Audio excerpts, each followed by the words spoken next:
everybody, what is going on? Welcome to Wriggly Josh 1. Before we get started, make sure to hit that like button in this video, and if you're new, subscribe.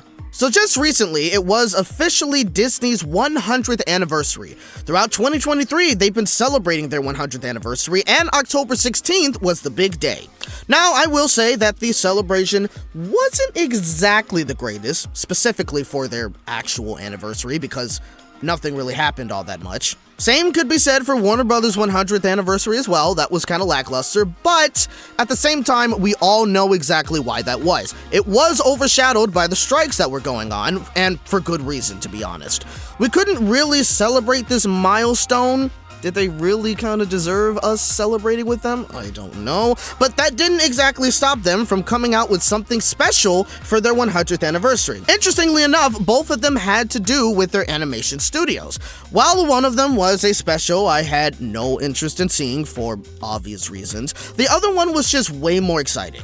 Disney's Once Upon a Studio. At Disney's animation studio, the characters from 100 years of history all come alive, stepping out from the pictures on the walls to get ready for a giant group photo to celebrate the 100th anniversary. This short film features that 2D hand-drawn animation that we all know and love from Disney, which, might I add, was freaking amazing in this. They really need to bring hand-drawn animation back to the forefront. It added so much charm to this short. It also includes some CGI animation to include the newer characters, of course, from the more recent films. Even the newest character in the upcoming film Wish also made an appearance as well. The integration of both hand-drawn and CGI animation was really good in this. And same with all of the different styles from these films. It all meshed very well together, in my personal opinion. I think some of the animators that worked on some of these hand-drawn movies returned for this film in particular. Even the characters had some really good interactions with each other, and you saw so many characters from all of these films in this particular short. Everyone from Bambi, Peter Pan, Chicken Little, yeah, I was surprised to see him in this. Even that blob thing from Strange World, I have no idea what that is, I never saw the movie, was also there for this photo. You even had Genie returning, which was really cool because it turned out that they used some archival recordings from Robin Williams' many outtakes. In fact, they used quite a bit of archival recordings in this, which is way better than using any form of AI, so I am very glad that they did that. It made it feel like they were truly stepping out of their respective films, so that was very nice. I'll admit this wasn't exactly on my radar of things to watch when it first came out, but I've heard such great reviews for this from many people that I had to give it a watch. Well, that and another reason. Not only were people talking about the animation and also pointing out certain characters that they were able to spot, they were also talking about a specific moment near the end. Before Mickey officially left the building, we came across a photo of Walt Disney himself. Honestly, as obvious as this should have been leading up to the short, I did not see this coming at all. Mickey saying thanks to Walt was a really nice touch in my opinion.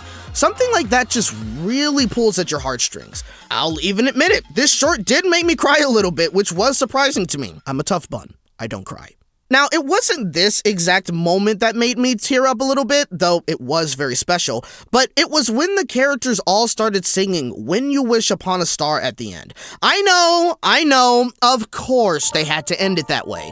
Is it slightly cheesy to do that? Maybe?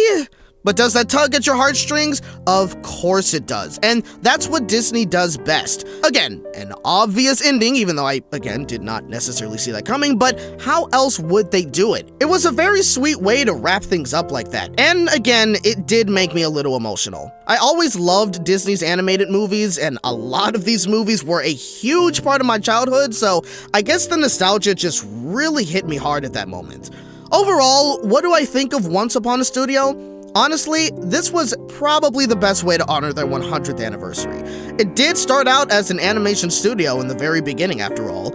Animation is a huge part of their legacy, and I think they did an amazing job at honoring that. With Wondrous Journeys at Disneyland also celebrating 100 years of animation to Once Upon a Studio, it feels really good to know that Disney truly cares about this legacy that they have created. If you haven't seen the short film yet, I highly recommend watching it.